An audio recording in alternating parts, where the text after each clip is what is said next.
गोविंद म्हणा तुम्ही गोपाल म्हणा हरे नारायणा हरी म्हणा तुम्ही गोविंद म्हणा तुम्ही गोपाल म्हणा हरे नारायणा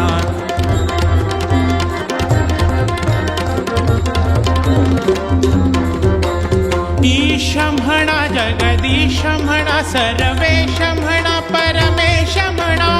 ईश म्हणा जगदीश हा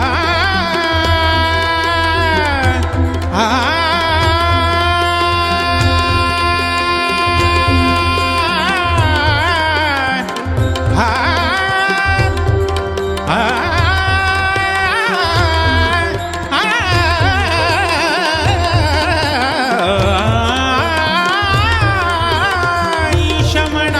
जगदीश म्हणा सर्वेश म्हणा